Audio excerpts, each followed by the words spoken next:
So I was talking with a student named Brochet today about her final that she's working on, and I saw an opportunity for her to add some pizzazz by tracking a title onto the video clip. And so that's what I want to talk about today is tracking, but I want to talk about tracking using a technique that involves a null object. So let's get into this. What is a null object? I know it sounds like an insult. You're a null object. No, you're a null. It's not an insult. It is, in fact, a transparent object in After Effects that can be used to anchor things, basically. And so what I'm going to do is track this null that you can see right here to this microphone, and then I'm going to parent my text to the null. So the null object, in fact, acts kind of like a backpack or something that I'm going to clip other things to. So that's how that works. So step number one here is to look at my clip, and you can see I've got a little motion here. It's not crazy, just a little bit, and I'm going to open up the tracker window, and I'm going to track motion. And when I do track motion, it's going to open up in the layer panel, and I need to move this little track point somewhere. And you can see I'm going to actually use this this little area. If I move this out of the way, you can see I'm going to use this area of high contrast that's right here, and I'm just going to drag this tracker right there.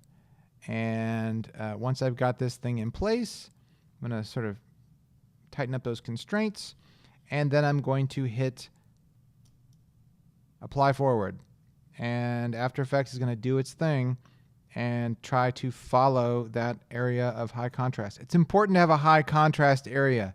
You can see where the black of this microphone goes against the black of the computers in the background. Probably not the best place to try and put a tracking point because it's going to get lost. So find something that has lots and lots of contrast.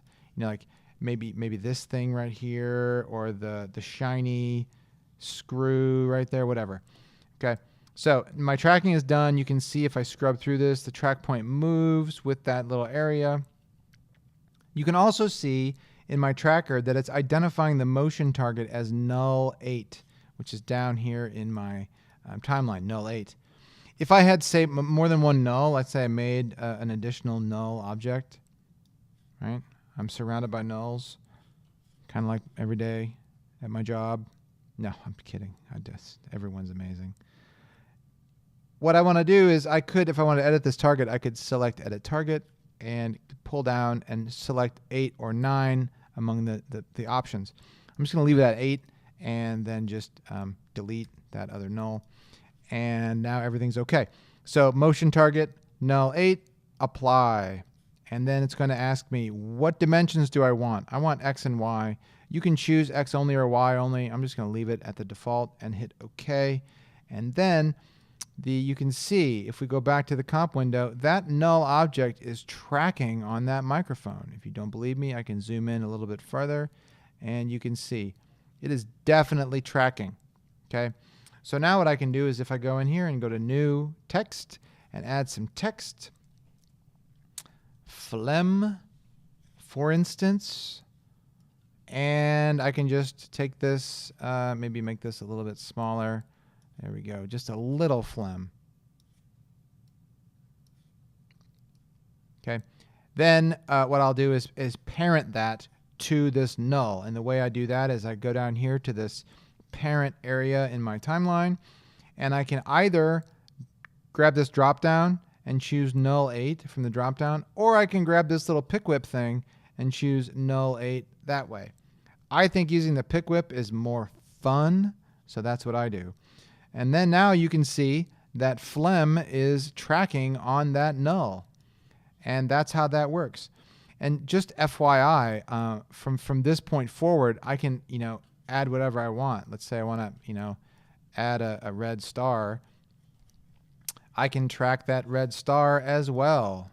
There it is. Okay, I can add a polygon that's blue, and I'll track that thing as well to the null.